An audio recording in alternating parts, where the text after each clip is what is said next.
중국은 우리 옆에 5천년 넘게 존재해 있으면서 우리에게 직간접적으로 많은 영향을 주는 나라입니다. 당연히 뉴스와 기사로도 많이 언급되는데 우리나라 정치 구조와는 다른 중국과 공산당에 대한 어느 정도의 지식이 없다면 기사 내용의 본질을 알 수 없습니다. 이 양반은 왜 끌려나가고 있고 앉아있는 양반은 왜 본체만 채할까요? 얼마 전 중국의 전국 인민대표회의에서 시진핑이 3연임으로 사실상 죽을 때까지 권력을 유지할 수 있게 되었습니다. 마오쩌둥, 덩샤오핑에 이어 무소불위의 권력을 휘두르게 된 거죠. 그동안 공산당은 7상8하, 즉 67세는 유임하고 68세는 주요 공직에서 은퇴한다라는 암묵적 룰이 있었습니다. 70세 시진핑은 3연임을 위해 이러한 불문율도 깨버렸어요. 도대체 어떻게 이런 독재가 가능하며 또 유지될 수 있게 되었을까요? 이것을 설명하기 위해서는 중국 공산당 내부 파벌과 그 집권 역사에 대해 알 필요가 있습니다. 중국은 공산당 일당 체제이지만 내부에는 크게 3개의 파벌이 있습니다. 공산주의 청년단이 모여서 만든 공청단, 마오쩌둥 시절부터 공산투쟁을 해오던 인물들의 후손이 모인 태자당, 상하이의 세력을 두고 성장한 상하이방이죠. 각 파벌들은 서로를 견제하며 때로는 협력하기도 하고 다른 파벌이지만 친하게 지내기도 합니다. 우리가 뉴스에서 보던 중국 정치인들은 다 이 파벌 중 하나에 속해 있는 인물들이기도 하죠. 1989년 천안문 사태를 강경 진압하면서 중국은 서방 세계의 경제 제재를 받았습니다.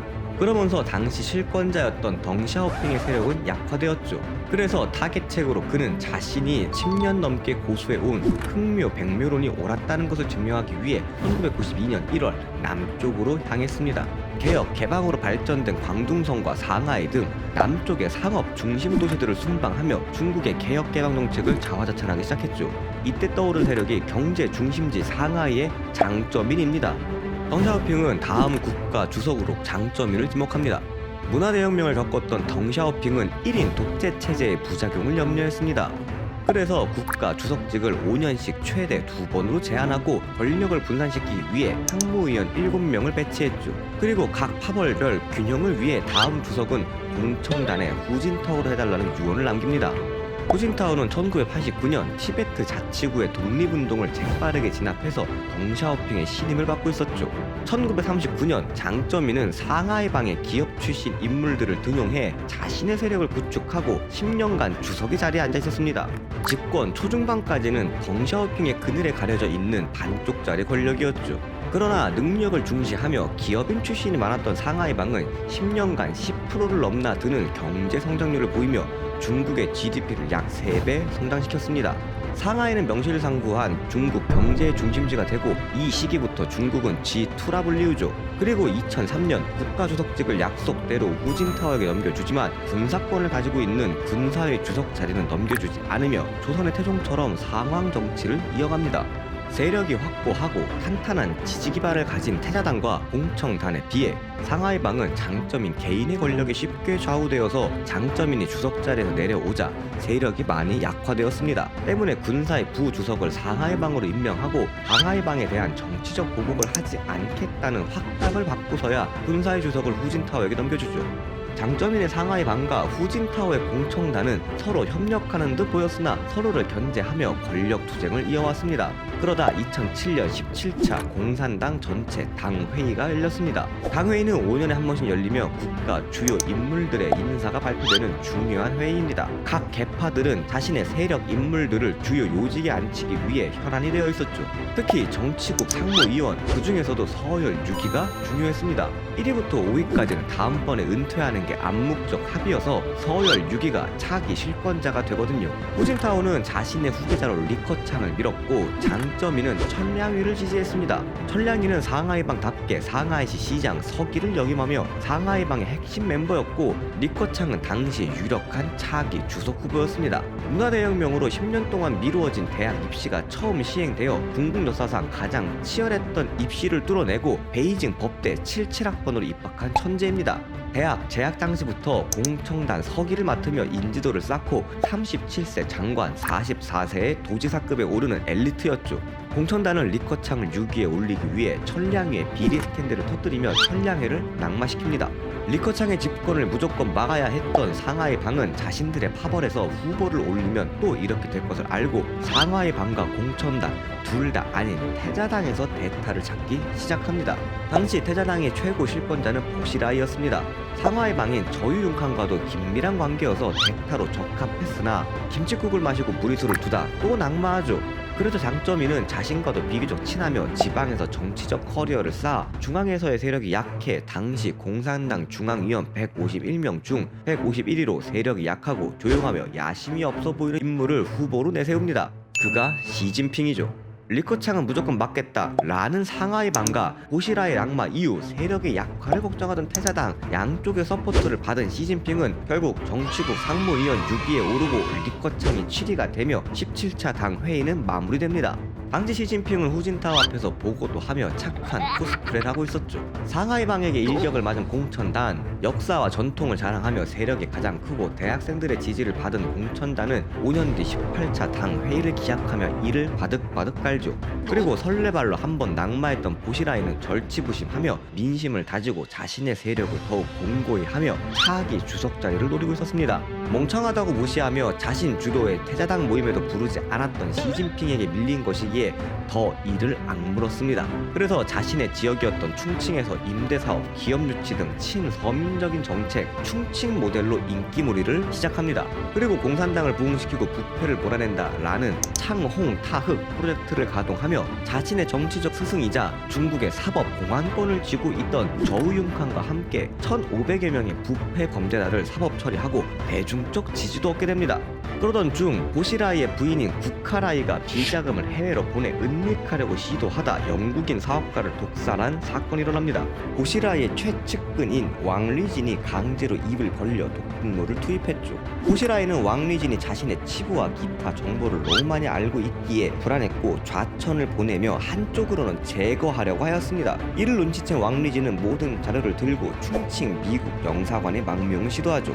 사실 왕리진은 도청 전문가로 후진타오를 비롯한 고위 인사들을 도청해 오며 많은 극비 자료들을 가지고 있었습니다. 왕리진이 미국이나 공산당 중앙에 이러한 정보를 넘길까봐 두려웠던 보시라이와 저우융캉은 충칭 공안 인민무장경찰을 동원해 미 영사관을 포위해버렸습니다.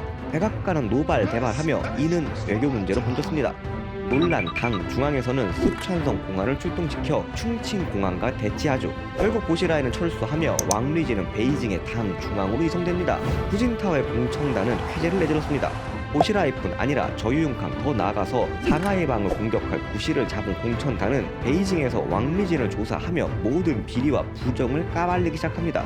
그리고 밝혀진 사실은 다음과 같습니다. 이러한 성삼납과 비리로 사람들의 민심은 떠나갔죠. 청년과 밤 부패를 이야기하던 보시라이의 내로남불 부패 행각이 드러나자 궁지에 몰린 보시라이는 아버지가 창설했던 14 집단군을 방문합니다. 당석이가 이런 정치적 위기에 아버지와 연이 닿아 있는 군부대를 방문한 이건 인맥을 통한 군대 동원으로 쿠데타를 일으키겠다라는 말과 다름없었죠. 당시 총리였던 원자바오는 보시라이가 제2의 문화 대혁명을 일으킬 놈이다라며 강도 높게 비판하였고 차기 유력 주석 후보에서 내로남불 문제아로 낙인 찍혀버립니다. 이 보시라이의 처벌을 두고 당시 9명의 상무위원은 회의에 들어갑니다. 공청단인 후진타오, 원자바오, 리커창, 허거창은 찬성을, 우방고, 자칭린, 리장충, 저유융캉 반대를 하죠. 4대4로 갈린 상황에서 당시 미국 방문 중이던 시진핑이 뒤늦게 전화로 찬성표를 던집니다. 모두가 놀랐죠.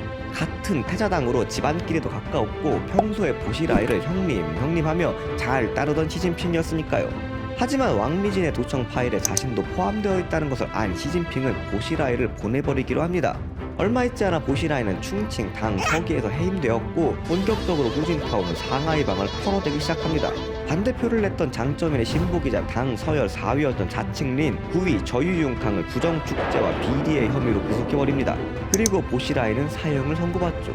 너덜너덜해진 상하이 방의 상황을 보며 18차 당 회의는 공천당의 압승으로 될 것 같았습니다. 하지만 여기서 장점인의 히든 카드를 꺼내며 결국은 혼돈에 빠지게 됩니다. 2012년 3월 18일 페라리 한 대가 베이징 시내 도로를 달리다가 가드레일을 박아 운전자가 사망한 사건이 일어납니다. 사건 자체로는 종종 있는 음주운전 교통사고이지만 그 운전자는 후진타오 최측근인 비서실장 링지화의 아들이었고 동승자 2명은 전라의 여성들이었습니다. 주행 중 성행위를 하다가 교통사고로 죽은 거죠. 이게 알려질 경우 각종 조롱과 조리돌림을 당할 게 뻔했습니다. 링지화는 공안병력을 이용해 이 사고를 은폐하였습니다.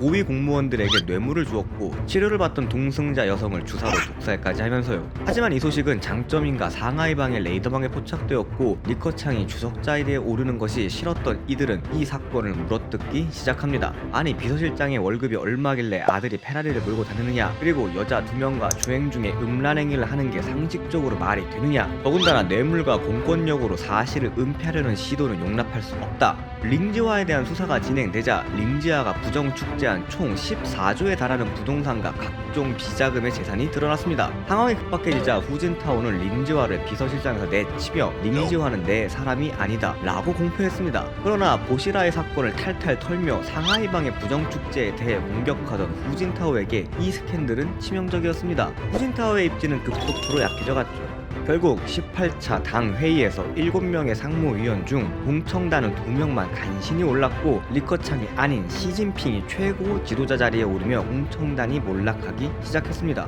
덩샤오핑 시절부터 국가 주석은 물려주지만 군사위 주석은 바로 물려주지 않는 상황 정치가 20여 년간 이어져 온 중국이었습니다. 그러나 장점인가 상하이방이 공청단을 공격하고 공청단 세력이 축소되어 가자 너 죽고 나 죽자 라는 동기어진으로 시진핑이 국가 주석과 군사위 주석 자리를 둘 다 바로 넘겨버리는 후진타오. 총리에는 리커창을 올리기로 합니다. 시진핑은 넙죽 받으며 후진타오를 지켜 세워줬습니다. 어부지리로 시진핑이 모든 권력을 다 물려받았죠. 그동안 권력욕을 보이지 않으며 조용하게 사태를 관망하던 시진핑, 주석직에 오르자마자 반부패 투쟁을 시작합니다. 말이 반부패이지 사실상 정치적 숙청 작업이었죠. 이 숙청 작업의 하이라이트는 저유융캉이었습니다. 장점인의 신보기자 검경을 통솔했던 저유융캉, 생긴 것도 무섭게 생겨 호랑이라 불리울 정도로 엄청난 권력을 지니고 있었죠. 시진핑은 저유융캉을 수사하기 위해 장점인에게 부탁을 하며 정치적 거래를 할 것인지 정면 대결을 할 것인지 대해 선택해야 했습니다. 그리고 시진핑의 선택은 정면 대결이었죠. 20여 년간 국가 주석과 상황 정치로 공산당과 인민군의 큰 세력을 가지고 있는 장점인 때문에 시진핑은 장점인이 자신을 납치, 암살할지도 모른다고 생각해 저유융캉과 상하이방의 입김이 강한 육군과 경찰이 아닌 공군 특수부대에 자신의 경호를 맡기며 자신에 대한 수비를 확실하였습니다. 그리고 공격 시작.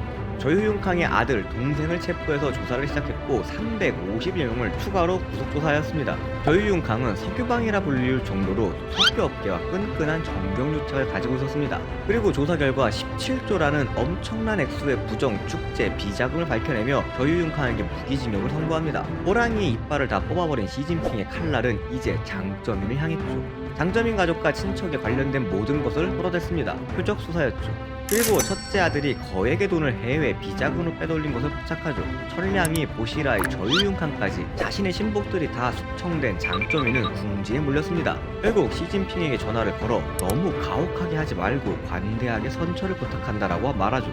사실상의 항복 선언이었습니다. 하지만 시진핑은 이 말에 대꾸도 하지 않고 전화를 끊어버렸습니다. 주석직에 오른 2년 만에 권력 관계가 역전되었죠. 그리고 33개의 성급 행정부에 24명을 자신의 측근으로 앉히며 시진핑은 자신의 세력을 더 단단하게 만들었습니다. 이어서 공청단에 대한 숙청도 진행되었습니다. 그 숙청의 마지막 작업이 최근 전당대회에서 후진타오가 끌려나간 모습이죠. 시진핑의 왼쪽에는 후진타오, 오른쪽에는 리커창이 앉아있었습니다. 공청당의 넘버 1, 2를 좌우에 두고 후진타오에게 꼽을 준 거죠. 처음에는 나가지 않으려고 버티다가 결국 끌려나가다시피 자리를 뜨는 후진타오. 공청당 몰란의 상징적인 모습이었습니다. 나가면서 시진핑에게 뭐라 말을 건네는데 정확히 어떤 말을 했는지는 전해지지 않으나 아마 감히 네가 나를? 이런 말을 하지 않았을까요? 그리고 힘없이 앉아있는 리커창한테도 몇 마디 하고 쓸쓸히 끌려나갑니다. 장점인의 죽음으로 힘이 없는 상하이방, 후진타오가 끌려나갈 정도로 쪼그라든 공청단, 시진핑이 시황제가 되는 것에 걸림돌은 없었습니다. 시진핑의 권력욕은 어마어마하기에 아직까지 제대로 된 2인자도 언급되지 않습니다. 습가군이라는 자신의 세력으로 당을 장악한 시진핑, 푸틴처럼 장기 독재를 이어갈 심산인 것 같은데 어떻게 중국과 국제사회가 흘러갈지 관심을 두고 지켜봐야겠습니다. 이번에도 다 아시는 얘기 봐주셔서 감사합니다. 지식과 정보를 관찰하는 지식 미어캣이었습니다.